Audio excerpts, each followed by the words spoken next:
Dear students, अस्सलाम वालेकुम। उम्मीद है आप लोग खैरियत से होंगे। अल्लाह रब्बुल इज़्ज़त आप लोगों को खुश रखे। देखें, हमने chemistry of some important transition elements को हमने स्टार्ट लिया हुआ है और असल में ये D and F block elements की सीरीज़ हमारे पास स्टार्ट है। डी एंड एफ ब्लॉक का जो चैप्टर है हमारे पास, ये उसकी सीरीज़ हमारे पास स्टार्ट है डी एंड एफ ब्लॉक की। और इसके ऊपर बहुत सारे लेक्चर आ चुके हैं। D and F block element की सीरीज़ के जनरल प्रॉपर्टीज़ थे और उसके बाद जो है कोऑर्डिनेशन कंपाउंड डिस्कस हो चुके हैं। और chemistry of some important transition elements में हम इससे पहले वेनेडियम को डिस्कस कर चुके हैं, उस पर 3 लेक्चर आ चुके हैं या 4 हैं। और क्रोमियम जो है हमारा नेक्स्ट ट्रांजिशन एलिमेंट्स है 3D सीरीज़ का, जिसको हम आज डिस्कस करेंगे। और क्रोमियम का इंट्रोडक्शन आ चुका है। आज क्रोमियम का जो टॉपिक मैं आप लोगों के सामने लाया हूँ वो है ऑक्सीडेशन स्टेट ऑफ क्रोमियम, आपके सामने मौजूद है। तो लेक्चर का स्टार्ट लेते हैं। मेरा नाम है ग़ुलाम नबी और आप देख रहे हैं हमारा प्यारा सा खूबसूरत सा चैनल केमिस्ट्री वाला। तो हमने यहाँ पर क्रोमियम जो मौजूद है, क्रोमियम के हमने कॉमन ऑक्सीडेशन स्टेट को देखना है। कॉमन ऑक्सीडेशन स्टेट्स को हमने देखना है। सारी ऑक्सीडेशन स्टेट्स हमने नहीं देखनी। अगर आप ऑक्सीडेशन स्टेट को तफसीलन देखना चाहते हैं तो यूट्यूब पर लिखें oxidation state D and F block elements by chemistry वाला, तो इंशाल्लाह तफसीलन मैंने ऑक्सीडेशन स्टेट को वहाँ पर डिस्कस किया हुआ है। तो बहरहाल यहाँ पर हमने क्रोमियम की कॉमन ऑक्सीडेशन स्टेट को डिस्कस करना है। कॉमन ऑक्सीडेशन स्टेट जो इस्तेमाल हो रही हैं +2 है क्रोमियम की, +3 है क्रोमियम की और +6 है क्रोमियम की। ये 3 ऑक्सीडेशन स्टेट जो क्रोमियम की हैं ये कॉमन ऑक्सीडेशन स्टेट है। मैं सारी ऑक्सीडेशन स्टेट की बात नहीं कर रहा। आपकी किताब ने 3 कॉमन ऑक्सीडेशन स्टेट का जिक्र किया है, इसलिए मैं भी यहाँ पर 3 कॉमन ऑक्सीडेशन स्टेट का जिक्र ही करूँगा। अच्छा, सबसे पहले ऑक्सीडेशन स्टेट की तारीफ़ मैंने आपको समझाई थी कि जो अपेरेंट चार्ज होता है, अपेरेंट चार्ज होता है, अपेरेंट चार्ज, जो अपेरेंट चार्ज हो on atom of element, on atom of element, कोई एलिमेंट हमने ले रखा है उसके ऊपर जो अपेरेंट चार्ज पाया जाता है, इन्हें मॉलिक्यूल किसी मॉलिक्यूल के अंदर और इन आइन या कोई आइन है, उस आइन में जो एटम के ऊपर अपेरेंट चार्ज पाया जाता है वो उसकी ऑक्सीडेशन स्टेट होती है। बार ये तारीफ़ें और इसकी सारी डिटेल इंशाल्लाह मैंने oxidation state D and F block element में तफसीलन समझा चुका हूँ। जैसे इसकी मिसाल आप लेना चाहते हैं, जैसे कि HNO3 आप ले लें, नाइट्रिक एसिड, या ऑक्सीजन की ऑक्सीडेशन स्टेट 1 के लिए नफ़ी 2 है, 3 के लिए नफ़ी 6 है, हमने रिज़ल्ट 0 लाना है। हाइड्रोजन 1 के लिए +1 ऑक्सीडेशन स्टेट शो करती है, तो यहाँ पर नाइट्रोजन +5 ऑक्सीडेशन स्टेट शो करेगा। तो ये जो अपेरेंट चार्ज है, ऑक्सीजन 1 के लिए नफ़ी 2, नाइट्रोजन 1 के लिए +1 है, हाइड्रोजन 1 के लिए, नाइट्रोजन 1 के लिए +5 है, हाइड्रोजन 1 के लिए +1 है। ये जो अपेरेंट चार्ज होता है, ये हाइपोथेटिकली चार्ज जिसे भी आप कह सकते हैं, अपेरेंट चार्ज कहें, हाइपोथेटिकली चार्ज भी लें। हाइपोथेटिकली चार्ज जो होता है वो चार्ज जो हम तस्वर करें, फ़र्ज़ कर लें किसी एटम के ऊपर, एलिमेंट के एटम के ऊपर, ये ऑक्सीडेशन स्टेट कहलाएगा। जैसे यहाँ ऑक्सीजन Fe2, नाइट्रोजन +5, हाइड्रोजन फिर गलती हो जाती है, नाइट्रोजन +5 हाइड्रोजन +1 हमारे सामने आ जाते हैं, तो ये ऑक्सीडेशन स्टेट है। तो क्रोमियम जो हमारे पास है ना, क्रोमियम, ये हमें +2 में भी मिलती है, क्रोमियम की ऑक्सीडेशन स्टेट हमें +3 में भी मिलती है, क्रोमियम की ऑक्सीडेशन स्टेट हमें +6 में भी मिलती है। ये 3 ऑक्सीडेशन स्टेट कॉमन है क्रोमियम के अंदर, याद रखें ये कॉमन है क्रोमियम के अंदर, कॉमन ऑक्सीडेशन स्टेट है, कॉमन ऑक्सीडेशन स्टेट्स हमारे पास हैं ये। और इनमें से देखा जाए, केमिस्ट्री नाम एक्सपेरिमेंट का मैं बार बार कह चुका हूँ कि ये जो क्रोमियम है, क्रोमियम +3, ये स्टेबल ऑक्सीडेशन स्टेट है, स्टेबल ऑक्सीडेशन स्टेट है। क्रोमियम +3 जो है ये स्टेबल ऑक्सीडेशन स्टेट है, ये सबसे ज़्यादा स्टेबल है। +2 स्टेबल नहीं है, +6 स्टेबल नहीं है, स्टेबल आपके पास जो है +3 है क्रोमियम। अब इसकी रीज़न क्या है कि ये स्टेबल क्यों है, वाई सवाल आपके दिमाग में आ सकता है। तो इसको थोड़ा सा देख लेते हैं कि स्टेबल क्यों है। असल चीज़ में इस तरह होता है कि हमारे पास ये जो डी ब्लॉक होते हैं एलिमेंट्स, ये हमारे पास किस अंदाज में होते हैं। डी ब्लॉक की मैं बात कर रहा हूँ, डी ऑर्बिटल्स की बात कर रहे हैं। तो जो डी ब्लॉक के एलिमेंट्स होते हैं, इसमें अगर हम चेक करें तो आपके पास जो हैं इस किस्म के ऑर्बिटल्स पाए जाते हैं। 1 2 3 4 और 5 आपके पास ऑर्बिटल्स पाए जाते हैं, इसमें खाने पाए जाते हैं। और इनके अंदर हमने इलेक्ट्रॉनों को रखना है। और जब इनके अंदर हम इलेक्ट्रॉनों को रखते हैं तो आपको क्रोमियम का एटॉमिक नंबर पता होना चाहिए कि क्रोमियम का एटॉमिक नंबर हमारे पास कितना है, क्रोमियम का। और आप इसके एटॉमिक नंबर के बाद आप क्रोमियम की इलेक्ट्रॉनिक कन्फिगरेशन निकाल लें जल्दी से। तो क्रोमियम का एटॉमिक नंबर 24 है। इससे पहले लेक्चर में इसकी इलेक्ट्रॉनिक कन्फिगरेशन निकाल चुका हूँ। 24 है तो हो जाएगा 1s2 2s2 2p6 है, 3s2 है और 3p6 है और 3d और 4s। इसमें 2 इलेक्ट्रॉन हैं और ये हो जाएंगे 2 4 10 12 18 20 और ये हो जाएगा 4। और ये इलेक्ट्रॉनिक कन्फिगरेशन होती नहीं है असल में क्रोमियम में। यहाँ डी के अंदर जो है हम ये लेते हैं कि यहाँ पर हम ले लेते हैं 5 इलेक्ट्रॉन और यहाँ पर हम ले लेते हैं 1 इलेक्ट्रॉन। ये हमारे पास होता है 3d5 और 4s के अंदर हमारे पास 1 इलेक्ट्रॉन पाया जाता है। तो जब ये हमारे पास आ जाते हैं इस सूरत में, तो अगर आप यहाँ पर चेक करें तो ये हमारे पास कंपेरेबल एनर्जी में पाए जाते हैं। ये ऑर्बिटल 3 5 और ये ऑर्बिटल 4s वाले, ये भी बॉन्डिंग में हिस्सा लेता है और ये भी बॉन्डिंग में हिस्सा लेता है। अब क्या होता है कि जब कोई लाइगेंड्स इस पर अटैक करता है, डी ऑर्बिटल पर लाइगेंड्स आएगा तो अटैक करेगा, तो ये डी ऑर्बिटल स्प्लिट अप हो जाएगा। ये डी ऑर्बिटल जो है स्प्लिट अप हो जाएगा। यहाँ पर बनाएगा 2 ऑर्बिटल और यहाँ पर बनाएगा 3 ऑर्बिटल आपके सामने बने। अब बॉन्डिंग में हिस्सा ये 5 इलेक्ट्रॉन भी ले रहे हैं और बॉन्डिंग में हिस्सा ये 4s का ऑर्बिटल भी ले रहे हैं। क्यों? कंपेरेबल इन एनर्जी है, कंपेरेबल इन एनर्जी है। इनकी एनर्जी को अगर आप देखेंगे तो एनर्जी तकरीबन इनकी क्या है, हमारे पास सेम है। चेक कर सकते हैं 2 4 10 12 18 और ये हो जाएगा 23 और ये होगा 24, ठीक है ना। तो अब कंपेरेबल एनर्जी होने से ये भी बॉन्डिंग में हिस्सा लेगा, ये भी बॉन्डिंग में हिस्सा लेगा।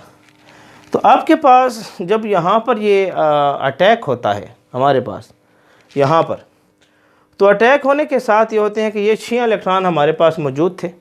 अब इन 6 में से अगर मैं लेता हूँ क्रोमियम प्लस 3, इससे ये मुराद है कि 1 इलेक्ट्रॉन यहाँ से गया और 2 इलेक्ट्रॉन यहाँ से गए। इस सूरत में आपके पास आएगा 3d और 4s से 0 हो जाएगा और यहाँ से 3d 3 आ जाएगा। ये जब क्रोमियम प्लस 3 हम लेते हैं, ये 3d 3 और 4s 0, 1 इलेक्ट्रॉन यहाँ से गया और 2 इलेक्ट्रॉन यहाँ से गए, तो क्रोमियम प्लस 3 आपके सामने आएगा। अब ये क्रोमियम जब प्लस 3 हमारे सामने मौजूद हो, क्रोमियम प्लस 3, तो यहाँ पर आपके पास जो इलेक्ट्रॉन मौजूद थे, यहाँ पर 1 इलेक्ट्रॉन, यहाँ पर 1 इलेक्ट्रॉन, यहाँ पर 1 इलेक्ट्रॉन, यहाँ पर 1 इलेक्ट्रॉन था और यहाँ पर 1 इलेक्ट्रॉन था। 4s इलेक्ट्रॉन तो गया, ये इलेक्ट्रॉन भी गया और ये इलेक्ट्रॉन भी गया। अगर एनर्जी को चेक करें तो एनर्जी का डायग्राम इस तरह बनेगा। यहाँ एनर्जी हाई है, यहाँ एनर्जी लो है, इस तरफ एनर्जी हाई हो रही है। तो आप देखेंगे कि यहाँ पर एनर्जी जो है ये हाई है और यहाँ एनर्जी जो है वो क्या है, लो है। तो ये इलेक्ट्रॉन जो है स्टेबिलिटी हासिल करने के लिए लो एनर्जी ऑर्बिटल्स के अंदर रहना पसंद करते हैं, क्योंकि लो एनर्जी ऑर्बिटल में ये स्टेबल होते हैं। इसलिए 3 इलेक्ट्रॉन यहाँ पर आ जाएंगे, 1 इलेक्ट्रॉन यहाँ पर, 1 इलेक्ट्रॉन यहाँ पर, 1 इलेक्ट्रॉन यहाँ पर, जिसको हम नाम देते थे T2G, ट्रिपली डी जनरेट ऑर्बिटल। और यहाँ पर इसको नाम देते थे EG, डबली डी जनरेट कहें या डबली डी जनरेट नहीं कह सकते तो इवनली डी जनरेट ऑर्बिटल का भी नाम देते हैं। तो ये 3 इलेक्ट्रॉन यहाँ पर रहना पसंद करते हैं। अब ये 3 इलेक्ट्रॉन यहाँ पर मौजूद हैं और एनर्जी यहाँ पर लो है, इस वजह से यहाँ पर ये स्टेबल है। यहाँ एनर्जी हाई है, यहाँ स्टेबल नहीं होंगे। इस वजह से हम ये देखते हैं कि जब +3 ऑक्सीडेशन स्टेट आती है तो हमारे पास ये कुछ सूरत हाल पैदा होगी, और इस सूरत हाल की वजह से हमारे पास +3 ऑक्सीडेशन स्टेट जो है ये क्या रहेगी, स्टेबल रहेगी। तो इसलिए कॉमन ऑक्सीडेशन स्टेट में जो पहली बात आप लोगों ने याद रखनी है कि आपके पास 3 कॉमन ऑक्सीडेशन स्टेट आपके सामने मौजूद हैं। +2 भी है, +3 भी है, और +6 भी हमारे सामने कॉमन ऑक्सीडेशन स्टेट्स पाई जाती हैं। तो ये जो ऑक्सीडेशन स्टेट हैं जो कॉमन है, इनमें से +3 ऑक्सीडेशन स्टेट जो है ये स्टेबल है। ये ऑक्सीडेशन स्टेट जो है ये क्या है, स्टेबल है। और इसकी रीज़न मैं यहाँ आपको समझा चुका हूँ कि यहाँ पर ये 3 इलेक्ट्रॉन यहाँ रहना पसंद कर, जिससे क्या होगा, स्टेबल होगा। तो यहाँ सबसे पहला पॉइंट जो आपके सामने क्लियर होना चाहिए वो ये होना चाहिए कि इसके 3 कॉमन ऑक्सीडेशन स्टेट हमारे पास पाए जाते हैं, और इसमें +3 ऑक्सीडेशन स्टेट स्टेबल है। अब इस लिहाज से हमने जो फैसला करना है, जो ऑब्जेक्टिव के पॉइंट आपको क्लियर होने चाहिए वो ये होने चाहिए कि यहाँ पर +3 ऑक्सीडेशन स्टेट स्टेबल है, ये स्टेबल हो गया। यहाँ पर +2 ऑक्सीडेशन स्टेट है, यहाँ पर +6 ऑक्सीडेशन स्टेट है। अब ये +2 भी चाहता है मुझे स्टेबिलिटी मिले, +6 भी चाहता है मुझे स्टेबिलिटी मिले, तो ये स्टेबल होने के लिए +2 से +3 बनाएगा। In order to obtain stability, +2 से क्यों +3 की तरफ जाएगा, in order to obtain stability, इसलिए +2 से +3 की तरफ जाएगा ताकि ये क्या हो जाए, +2 से +3 तरफ जाए ताकि +3 में स्टेबल हो जाए। तो आप देख रहे हैं कि +2 से +3 की तरफ चला गया, यानी कोई चीज़ +2 से +3 की तरफ जाए, ऑक्सीडेशन स्टेट +2 से +3 की तरफ जाए, ये स्टेबल हो गया। स्टेबल होने के लिए तो इसको नाम देते हैं ऑक्सीडेशन। यहाँ पर क्या हो चुकी है, ऑक्सीडेशन हो चुकी है, ऑक्सीडेशन हो चुकी है। और मैं समझा चुका हूँ कि जो भी जिसके अंदर ऑक्सीडेशन हो वो रिड्यूसिंग एजेंट होते हैं। वो क्या होते हैं, रिड्यूसिंग एजेंट होते हैं। जिसमें भी ऑक्सीडेशन होगी वो हमारे पास रिड्यूसिंग एजेंट होंगे। इस लिहाज से ये +2 से जब +3 की तरफ जाएगा तो इसमें ऑक्सीडेशन होगी, तो ये रिड्यूसिंग एजेंट होंगे। तो जितने भी क्रोमियम के कंपाउंड हैं जिनमें उनका ऑक्सीडेशन स्टेट +2 आ रहा है वो बहुत अच्छे रिड्यूसिंग एजेंट के तौर पर इस्तेमाल किए जाएंगे। और यहाँ चेक करें तो ये +6 से +3 की तरफ आ रहा है। क्यों आ रहा है, ताकि इसको स्टेबिलिटी हासिल मिल सके। In order to obtain stability, in order to obtain stability, ताकि इनको स्टेबिलिटी मिल सके, स्टेबिलिटी की तरफ आना चाहते हैं। और यहाँ पर आप कोई चीज़ +6 से +3 की तरफ आई, यानी ये +3 है और चीज़ +6 से +3 की तरफ आ रही है, तो हम कहते हैं कि इसमें रिडक्शन हुई है, डिक्रीज इन ऑक्सीडेशन स्टेट है, decrease in oxidation state, oxidation state में कमी आई है। और जिस चीज़ में भी रिडक्शन होगी वो बड़ा अच्छा ऑक्सीडाइजिंग एजेंट होगा। तो ये आपके पास बड़ा अच्छा ऑक्सीडाइजिंग एजेंट है। इसलिए पॉइंट को समझें, +6 जो होते हैं ये ऑक्सीडाइजिंग एजेंट के तौर पर इस्तेमाल होंगे क्रोमियम के कंपाउंड, और +2 जो है ये रिड्यूसिंग एजेंट के तौर पर इस्तेमाल होंगे क्रोमियम के कंपाउंड। इनको नोट कर लें अच्छे तरीके से, ऑब्जेक्टिव के पॉइंट्स हैं ये। तो मैं रीज़न क्लियर करा चुका हूँ क्यों +2 रिड्यूसिंग एजेंट है, क्योंकि +3 की तरफ जाना चाहता है स्टेबिलिटी हासिल करने के लिए। ऑक्सीडेशन होगी तो ये रिड्यूसिंग एजेंट होगा। +6 +3 की तरफ जाना चाहता है, इसमें रिडक्शन होगी, और जिसमें रिडक्शन हो वो ऑक्सीडाइजिंग एजेंट होता है।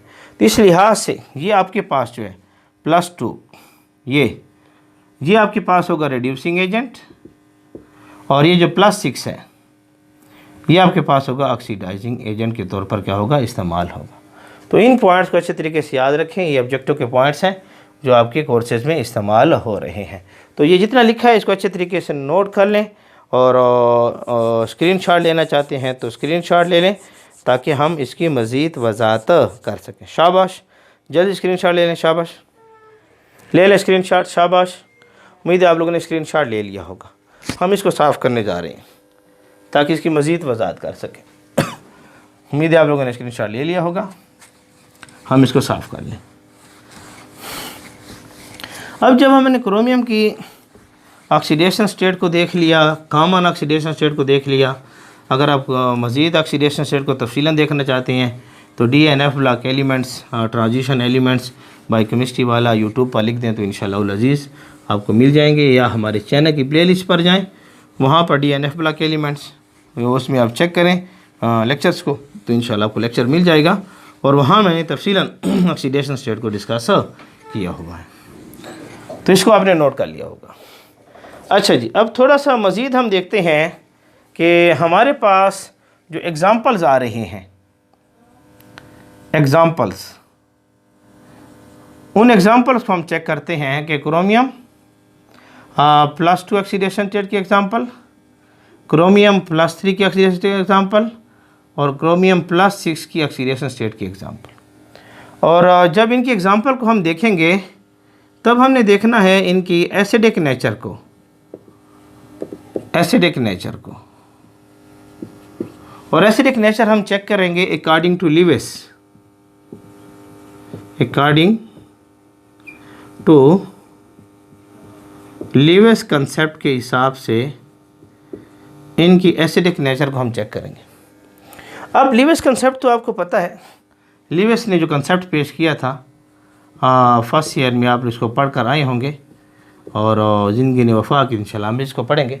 लिविस कंसेप्ट एसिड के बारे में क्या कहता था, एसिड के बारे में और बेस के बारे में।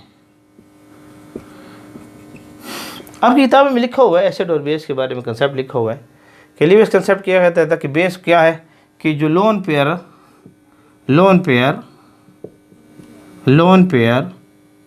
ऑफ इलेक्ट्रॉन्स डोनेट करें, उसको लिविस कंसेप्ट के लिहाज से बेस कहते हैं।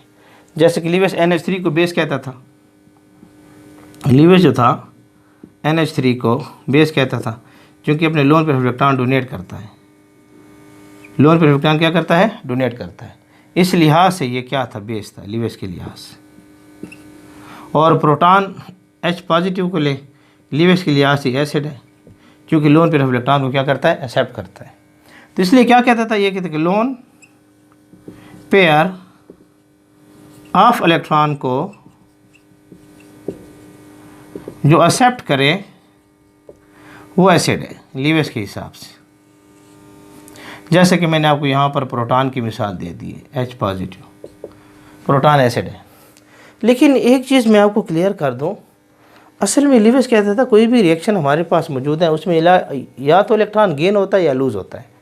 जैसे कि वो कहता था कि ये सोडियम है, सोडियम ये क्लोरीन के साथ रिएक्शन कर रहा है और ये हमें बनाकर देता है sodium chloride, sodium chloride.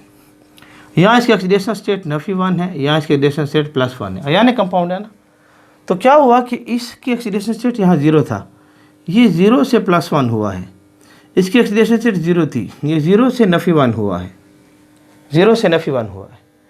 Lewis कहता था कि यहाँ सोडियम ने इलेक्ट्रॉन को लूज किया है, इलेक्ट्रॉन को लूज किया इसलिए यहाँ पर ये एसिड होगा, और यहाँ क्लोरीन ने इलेक्ट्रॉन को गेन किया है, क्लोरीन ने इलेक्ट्रॉन को या इलेक्ट्रॉन्स को गेन किया है, और लिविस के मुताबिक ये क्या होगी, बेस होगी। सॉरी उल्टा हो गया, नाराज़गी माफ, अभी तो कमेंट लिखते सर जी गलत हो गए। यहाँ मैंने कहा इलेक्ट्रॉन को लूज़ करने वाला बेस है, तो यहाँ पर इलेक्ट्रॉन को इसने लूज़ किया सोडियम ने, तो लिविस के मुताबिक ये क्या होगा, यहाँ पर ये बेस होगा। और क्लोरीन ने इलेक्ट्रॉन को गेन किया तो लिविस के मुताबिक जो है ये यहाँ पर क्या हो गया, एसिड होगा। तो इस चीज़ को याद रखें कि लिविस कहता था कि जिसके अंदर ऑक्सीडेशन होगी, जिसके अंदर ऑक्सीडेशन होगी तो वो हमारे पास बेस होगी, और जिसके अंदर रिडक्शन होगी, उम्मीद है आप लोगों को नज़र आ रहा होगा, उसको वो एसिड का नाम देता था। तो एक कंसेप्ट तो हमारी किताबों में तो ये लगा हुआ है कि इलेक्ट्रॉन को लूज़, पेयर ऑफ इलेक्ट्रॉन को लूज़ करे बेस, पेयर ऑफ इलेक्ट्रॉन को गेन करे वो एसिड है। लेकिन लिविस कहता था कोई भी रिएक्शन होता है वो रिएक्शन एसिड बेस से खाली नहीं है, कोई इलेक्ट्रॉन को लूज़ करेगा, कोई इलेक्ट्रॉन गेन करेगा। जो इलेक्ट्रॉन को लूज़ करेगा वो बेस हो जाएगा, जो गेन करेगा वो एसिड होगा रिएक्शन में। अब जिसके अंदर जो है ऑक्सीडेशन होगी वो बेस होगी, जिसमें रिडक्शन होगी वो एसिड होगा। ये लीविस के मुताबिक है। इस लिहाज से अगर हम चेक करें कि हमारे पास ऑक्सीडेशन स्टेट +2 है, +3 है और +6 है, सॉरी यहाँ पर +3 मैंने लिखा हुआ है, नाराज़गी माफ़। अब कमेंट्स बॉक्स में कभी ना लिखने को सर गलत हो गई वहाँ, तो थोड़ा ख्याल रखें। हाँ, हमारे थोड़ा से बुढ़ापे का ख्याल रख लिया करें। हाँ, तो क्रोमियम +2, +3 और +6 आपके सामने आ रहा है। अब इन्हीं कंपाउंड में आपके पास जो हैं इनकी मिसालों को आपने देखना है और उन मिसालों में आपने फैसला किया। जैसे क्रोमियम ऑक्साइड, ये कंपाउंड है एक क्रोमियम ऑक्साइड। एक कंपाउंड है Cr2O3, ये भी क्रोमियम का ऑक्साइड है। और एक कंपाउंड हमारे पास मौजूद है CrO3। अब यहाँ ऑक्सीजन एक के लिए Fe1 है, ये +2 होगा, रिजल्ट 0 लाना है, तो ऑक्सीडेशन स्टेट +2 आ रही है। यहाँ एक के लिए Fe1, Fe2, 3 के लिए Fe6, रिजल्ट 0 लाना है, तो यहाँ +6 आएगा, तो +6 2 के लिए है, एक के लिए +3 हो जाएगा, तो यहाँ क्रोमियम की ऑक्सीडेशन स्टेट +3 है। यहाँ ऑक्सीजन एक के लिए Fe2 है, 3 के लिए Fe6 होगा, रिजल्ट 0 लाना है, तो यहाँ +6 होगा, तो यहाँ क्रोमियम की ऑक्सीडेशन स्टेट +6 है। अब स्टेबिलिटी कहाँ पर है? आपको मैं समझा चुका हूँ कि स्टेबिलिटी जो हमारे पास होती है वो +3 के पास है। स्टेबिलिटी +3 के पास पाई जाती है। ये स्टेबल है, ये +3 हमारे पास स्टेबल है। अच्छा, जब ये स्टेबल होगा तो ये +2 +3 की तरफ जाएगा। अब जब ये +2 +3 की तरफ जाएगा तो ये यहाँ पर क्या करेगा? इलेक्ट्रॉन को लूज़ करेगा, इलेक्ट्रॉन को लूज़ करेगा। तो जब ये इलेक्ट्रॉन को लूज़ करेगा, ऑक्सीजन की मौजूदगी में रिएक्शन होता है, एक्सपोजर टू एयर होता है। ऑक्सीजन आप इसको प्रोवाइड करेंगे, यहाँ पर इसको ऑक्सीजन प्रोवाइड करेंगे तो ये +2 से +3 की तरफ चला जाएगा। तो यहाँ पर आप देखेंगे एक इलेक्ट्रॉन लूज़ हो रहा है, और अभी आपने पढ़ा है कि जो इलेक्ट्रॉन को लूज़ करे लीविस के लिहाज से वो बेस होता है। इस वजह से chromium oxide +2 as a base अमल करता है। +2 ये ऑक्सीडेशन स्टेट क्रोमियम की एज ए बेस काम करेगा। और अगर आप यहाँ आए +6 ऑक्सीडेशन स्टेट, ये +6 से +3 की तरफ आएगा, और +6 से +3 हो जाएगा, तो इलेक्ट्रॉन को क्या करेगा? ये इलेक्ट्रॉन को गेन करेगा। +6 से +3 की तरफ आ रहा है, इलेक्ट्रॉन को क्या करेगा? गेन करेगा। और आपने ये पढ़ा है कि जो चीज़ इलेक्ट्रॉन को गेन करे वो एसिडिक होगा, लीविस सब एसिड होगा। इस लिहाज से ये बेस के तौर पर काम करता है। क्यों? इलेक्ट्रॉन को क्या करेगा? लूज करेगा, +2 से +3 की तरफ जाएगा। ये एसिड के तौर पर काम करता है, इसकी प्रॉपर्टी एसिड के साथ मिलती है। वजह +6 से +3 की तरफ जाना चाहता है, इलेक्ट्रॉन को गेन करेगा। और ये जो है ना, ये ऑक्सीडेशन स्टेट +3, ये एम्फोटेरिक होगा, एम्फोटेरिक। अब यूट्यूब पर लिखे एम्फोटेरिज्म SNP ब्लैक एलिमेंट, मैंने तफसीलन जो है एम्फोटेरिक को समझाया हुआ है, या केमिस्ट्री वाला लिख कर दें, इंशाल्लाह आपको मिल जाएगी। एम्फोटेरिक ऑक्साइड केमिस्ट्री वाला, तो इंशाल्लाह आपको मिल जाएगी। कार्बन फैमिली में इसको डिस्कस किया गया है, SNP ब्लैक एलिमेंट इसको डिस्कस किया गया है, एल्यूमिनियम के साथ डिस्कस किया गया है, और सिलिकॉन से डिस्कस किया गया है, बहुत जगह पर डिस्कस किया गया है एम्फोटेरिक को। वहाँ ज़रूर चेक करें, ये एम्फोटेरिक होगा। एम्फोटेरिक से मुराद क्या है? Act as acid as well as base. Acid वाला काम भी करेगा और बेस वाला काम भी करेगा। Chromium +3 oxidation state. किताब में यहाँ फार्मूला CrO लिखा हुआ है, CrO, इसको O3 कर लें। किताब में आपकी जो मिस प्रिंटिंग हुई है CrO लिखा हुआ है, इसको O3 कर लें आप, ठीक है, फार्मूले को ठीक कर लें, ठीक है। तो इसको आप थोड़ा सा ठीक कर लें आप जल्दी से। तो ये आपके पास जो है एसिड बिहेवियर को हमने डिस्कस कर लिया है। अगर हम चेक करें यहाँ क्रोमियम के जो ऑक्साइड हमारे पास मौजूद हैं ये, और यहाँ क्रोमियम का ऑक्साइड है, और यहाँ पर क्रोमियम का ऑक्साइड है। यहाँ +2 ऑक्सीडेशन स्टेट है, यहाँ +3 ऑक्सीडेशन स्टेट है, यहाँ +6 ऑक्सीडेशन स्टेट। अब मैंने आपसे ये कहा था कि अगर आप लोगों को याद हो, यहाँ जो है मेटल है, इसके ऊपर +2 ऑक्सीडेशन स्टेट है, तो यहाँ पर आप देखेंगे कि जो चार्ज डेंसिटी है वो लो है। यहाँ आप देखें +6 ऑक्सीडेशन स्टेट है मेटल के ऊपर, तो यहाँ आप देखेंगे कि चार्ज डेंसिटी जो है वो हाई है। मैंने एक रूल आपको समझाया हुआ है, यूट्यूब पर लिखें फैजान रूल केमिस्ट्री वाला, FAJAN या FAZIAN लिख ले, फैजान रूल या फैजान रूल केमिस्ट्री वाला, तो आपको टॉपिक मिल जाएगा कि जितनी चार्ज डेंसिटी ज़्यादा होगी, जितनी चार्ज डेंसिटी ज़्यादा होगी कैटाइन पर, उतना जो कोवेलेंट करैक्टर है, कोवेलेंट करैक्टर वो ज़्यादा होगा। चार्ज डेंसिटी ज़्यादा, कोवेलेंट करैक्टर ज़्यादा।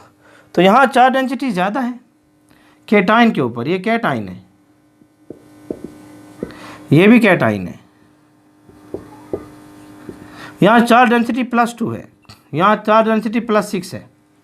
तो जितनी चार्ज डेंसिटी ज़्यादा उसमें कोवेलेंट करैक्टर उतना ज़्यादा। इस वजह से यहाँ चार्ज डेंसिटी कम है तो यहाँ पर आयनिक करैक्टर ज़्यादा है, ये आयनिक है, और यहाँ चार्ज डेंसिटी ज़्यादा है तो ये कोवेलेंट है। हमारे पास क्या है, कोवेलेंट। इस लिहाज से हम ये देखते हैं कि जब हम इस तरफ जाते हैं +2 से +3 और +3 से +6, तो हम ये देख रहे हैं कि इस तरफ जाने से कोवेलेंट करैक्टर बढ़ रहा है, कोवेलेंट करैक्टर इंक्रीज। आयनिक करैक्टर कम होगा, इस तरफ जाने से कोवेलेंट करैक्टर बढ़ेगा। इस लिहाज से सॉल्युबिलिटी को देखेंगे तो ये तो पानी के अंदर सॉल्युबल हो जाएंगे, आयनिक इन नेचर है, लेकिन ये पानी के अंदर सॉल्युबल नहीं होंगे।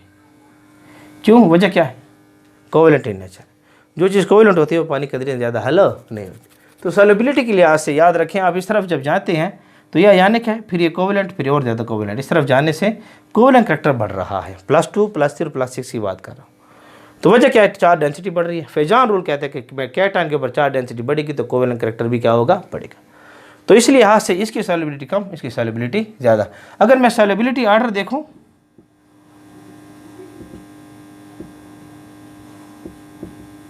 सॉल्युबिलिटी ऑर्डर को चेक करूं इन वाटर, पानी के अंदर, तो सबसे ज़्यादा ये सॉल्युबल है, फिर ये सॉल्युबल है, और ये सबसे कम सॉल्युबल है। इसको अच्छे तरीके से नोट कर लें। तो आयनिक करैक्टर और कोवेलेंट करैक्टर जो है यहाँ पर हमारे सामने क्या हो चुका है, डिस्कस हो चुका है। मैं साइड पर हो गया हूँ, वीडियो को पास करके आप जल्दी से स्क्रीनशॉट लेना चाहते हैं तो ले लें। शाबाश, ऑक्सीडेशन स्टेट ऑफ क्रोमियम है आपके सामने मौजूद है। अब इसकी मुख्तलिफ मिसालें हम ले लेंगे, कुछ तारीफ़ें आपके सामने आनी हैं, उनको हम देख लेंगे। जल्दी से नोट कर लें, शाबाश, जल्दी से। उम्मीद है आप लोगों ने नोट कर लिया होगा या स्क्रीनशॉट ले लिया होगा। तो इस पर मज़ीद बातें करनी है, हम उसको डिस्कस कर लेते हैं।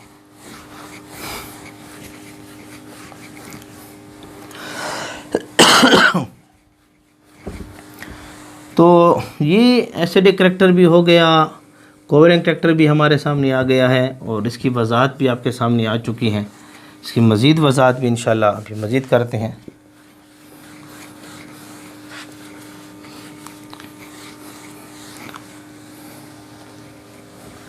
अच्छा जी, अब हम मज़ीद थोड़ी सी वजाहत करते हैं कि हमारे पास जो है क्रोमियम जो है, क्रोमियम चूँकि ये मेटल है, ये मेटल है क्रोमियम, जब ये कंबाइन हो, क्रोमियम जब कंबाइन हो विद द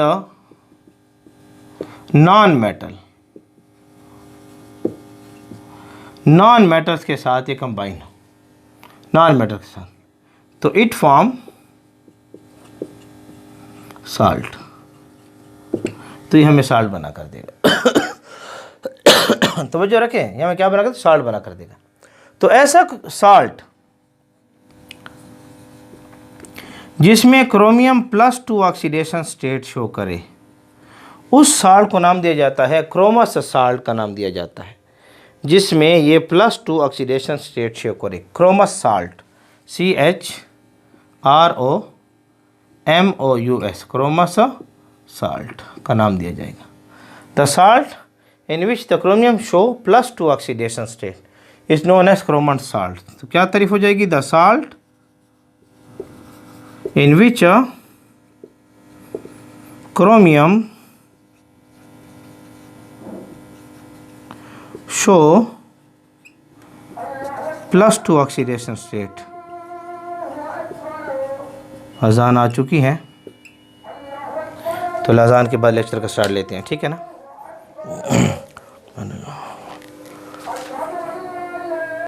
तो अजान ख़त्म हो चुकी है। तो यहाँ देखें ना, हमने क्रोमियम की क्या तारीफ की है, क्रोमस साल्ट की, कि the salt in chromium show +2 oxidation state is known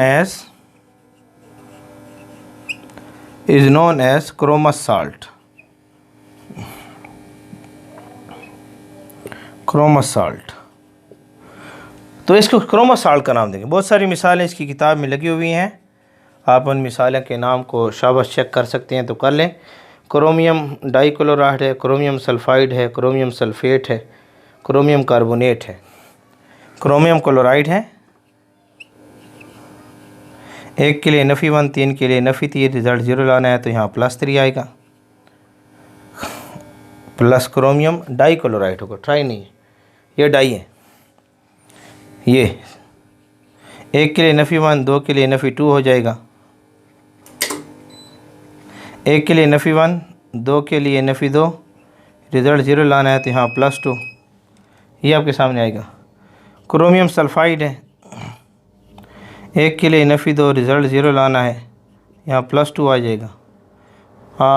chromium sulphate है, .7H2O, यहाँ एक के लिए नफ़ी 2 है, रिज़ल्ट 0 लाना है, यहाँ पर +2 आएगा। क्रोमियम कार्बोनेट है, CrCO3, यहाँ एक के लिए नफ़ी 2 है, रिज़ल्ट 0 लाना है तो ये +2 है। ये नफ़ी 2 सारे CO3 के लिए, सारे CO3 के लिए नफ़ी 2 है।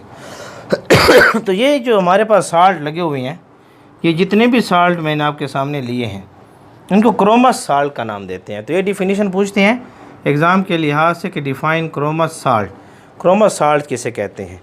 तो +2 ये मिसालें आपके सामने मौजूद है, इसको जल्दी से क्या कर लें, नोट कर लें। तो इसके अलावा जो है क्रोमिक कंपाउंड किसे कहते हैं? क्रोमिक कंपाउंड, ये तो साल्ट की बात होगी।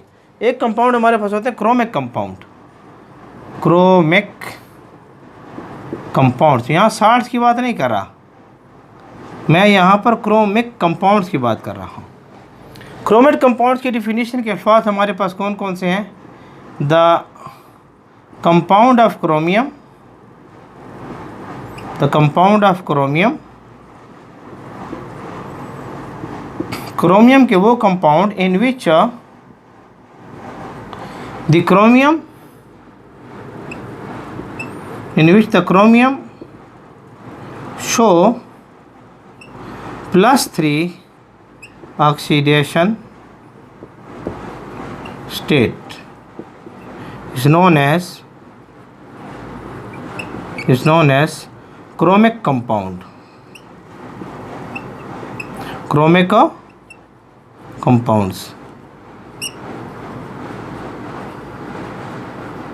तो क्रोमिक कंपाउंड्स कौन से होंगे जिसमें क्रोमियम हमें +3 ऑक्सीडेशन स्टेट शो करके दे, उसे क्रोमिक कंपाउंड्स का नाम देते हैं। जैसे कि एक कंपाउंड आपने देखा था Cr2O3,